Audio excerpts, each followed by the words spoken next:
You're listening to Clinical Conversations, a Journal Watch podcast formerly known as Admitting Diagnosis.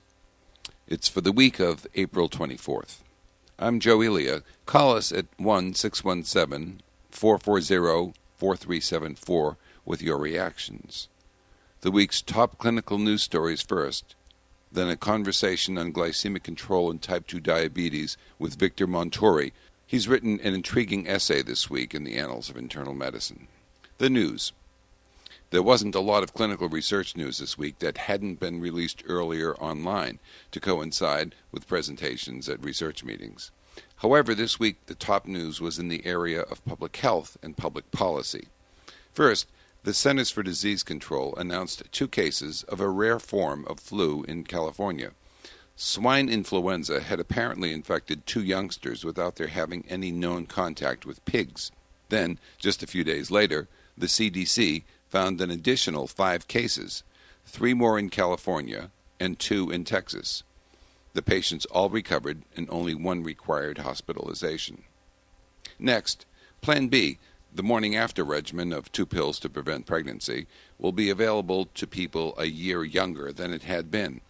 As a result of a court order last month, 17-year-olds can now get Plan B over the counter.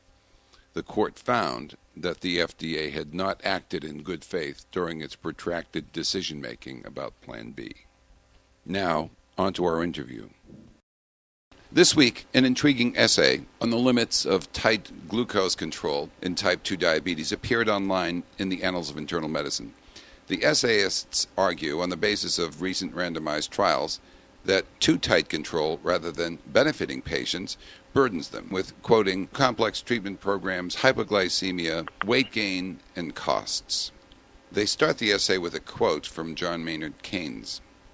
"When the facts change, I change my mind. What do you do, sir?" Well, let's get one of the authors to tell us what he's going to do with the changed facts. Dr. Victor Montori is a professor of medicine at the Mayo Clinic, where he does research in the Knowledge and Encounter Research Unit and has a joint appointment in endocrinology. Thank you for talking with us today, Dr. Montori. It's a pleasure to be with you. Well, the facts have changed according to the published evidence, so will the guidelines change too? It really depends on who is in the guideline panel. The guidelines that have come out since the studies that we summarized in our essay in Annals of Internal Medicine, the guidelines that have come out since then have reassured practitioners and patients that the recommendations that existed prior to their publication remain. And so they continue to insist that patients should be aiming for hemoglobin A1C levels of less than 7%.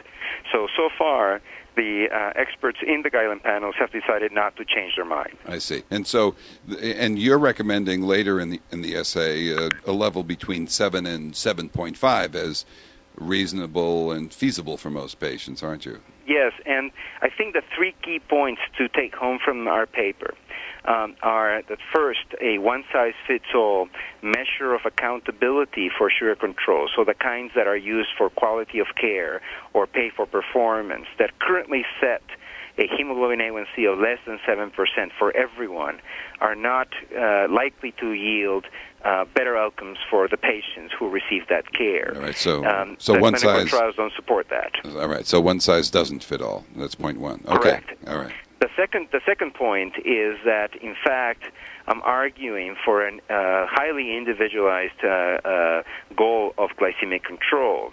This highly individualized goal will have to take into account the context of the patient, not only the clinical context, but also the personal context of the patient, and also their values and preferences for life and healthcare. And this highly individualized goal is not possible if the policies remain to keep the accountability goal at less than 7%. There will be no room to individualize the care to different patients, while clinicians are being held accountable to a single threshold for a hemoglobin A1C. I see. And would you try to reach that individualized goal with the patient? Is that part of the approach here? Yeah, it is. I think it is an important obligation of the clinician, given the data, given the uncertainty of the benefits of glycemic control, and the difficult balance of risk and benefits associated with intensive therapy. It is by necessity that clinicians will have to have much more meaningful conversations that will go beyond the technical aspects of saying your A1C is above 7%, we need to intensify therapy, full stop, but rather carefully weigh whether tighter control is going to be too burdensome for the patient to take, either financially or clinically in terms of side effects, or in terms of fitting it into the patient's daily routine, given what they're already doing for their other health conditions. I see. So and those careful. Sorry. So one size fits all is wrong. You need to individualize that glycemic control. But what's the third point? You said there were three takeaways. The third take-home point from our essay is that glycemic control, that the plots that we have found for the benefit of sugar control, tight sugar control, in terms of outcomes that matter to patients, don't look anything like the benefits that have been seen in study after study of interventions to reduce cardiovascular risk, say with statins, for instance. Mm-hmm. As a result, we should change our emphasis in patients with diabetes towards emphasizing their well-being, their preventive care, and their cardiovascular risk reduction. After we have those issues right, after we've done them right with the patient, then we should be having those conversations about glycemic control.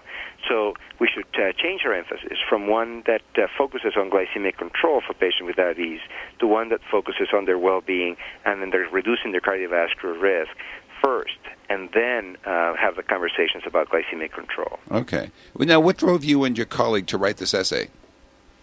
Well, we were invited by the Annals to write it, but it caught us at a good time. We were in the midst of conducting a systematic review of the trials of glycemic control in patients with type 2 diabetes. So it was a request from the editors of the Annals, but again, that request found us conducting the summary that got published in that essay. Now, is this part of your work at the Knowledge and Encounter Research Unit? What's that unit about? It's got an intriguing name.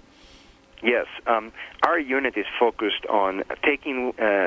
First of all, we focus on three things. The first one is in understanding how is it that we know what we know. And this has to do with to what extent the research and the evidence from the clinical research is correct and accurate and not subject to bias and misleading results. Then we focus on synthesizing that knowledge by conducting systematic reviews and meta-analysis. An example of the systematic reviews included in the essay we are commenting on. And third, we are focused on translating that evidence into clinical practice, both at the system and macro policy levels, but also at the level of the clinical visit with the clinician, between the patient and the clinician.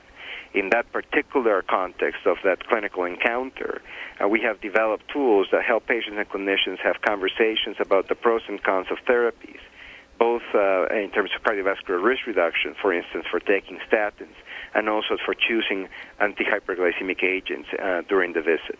Tell me, you mentioned these guides for managing these problems in patients. Are those available online? Correct. Your listeners can actually go on the web to http:// unit, that's KER for Knowledge and Encounter Research Unit, .e-bm, that's for Evidence-Based Medicine, .org, and that will link them to our website where they can find some of the tools that we've been talking about, as well as links to the papers that report on the effects of those tools in the on the clinical visit, on the interaction, on the involvement of patients, and on their subsequent adherence to their decisions. Great. I'll put that on our website. So what might clinicians do differently as a start? Do you think they should visit this website, for instance? I think clinicians have and patients actually have a couple of things to do differently. First, I think they should advocate for a change in the measures of accountability for glycemic control. In the state of Minnesota, there's a group called Minnesota Community Measures, and and others, we've been able to actually see that the accountability measure go up, and it's now 8% rather than 7% for A1C, and this has allowed for greater flexibility in terms of individualized goals for patients. So advocating for a change in the quality and accountability measures, I think, will be an important agenda item for both patients and clinician groups. The second point is that clinicians should move from a visit that seems to patients like going to the principal's office, where they show up to get a report card of how they did over the last 3 months with their A1C, and the whole visit is about getting that A1C right, and rather have a conversation about how they're doing, how they're coping, how they're adhering to the therapies that we know do a lot more good than harm. And then, if there is time and energy to have conversations about glycemic control, do so in ways that allow the clinician and the patient to be mindful of the extent to which both want to do effort in terms of reducing sugar and avoiding hypoglycemia and burden of treatment. It turns out that I have found that most patients, particularly those with new diagnosis, can do quite well in terms of achieving glucose control with diet and exercise with minimal burden. As patients become older or have longer duration of diabetes, the effort goes up, and at some point one starts to compromise. Less tight glycemic control will be associated with less intensity of therapy and a lower risk of hypoglycemia, with improvements in the patient's quality of life today, and still a very decent reduction in the risk of complications that come from from reducing the risk by going from completely out of control to somewhat controlled. We have learned from these trials that going from somewhat good control to tight control is probably not associated with uniform benefit, at least for most patients. There are patients that may still want to do everything possible to reduce complications, even if it hasn't been fully proven that they will be beneficial, and those patients may want to try tight and intensive glycemic control, and we should be able to have the flexibility to work with them to achieve that goal if that's what they're pursuing. Well, this sounds like certainly a new approach and one that brings the patient in as a partner in this goal setting. And I want to thank you for talking with us today, Dr. Montori. Thank you very much. And the other thing that it does is it reminds clinicians and doctors what they were probably told in medical school. Don't treat the numbers, treat the patient. Good advice. I'll keep that in. We're all ears at 1-617-440-4374. Give us a ring. Clinical Conversations executive producer is Adoriano. I'm Joe Elia. Join us next week. Enough said.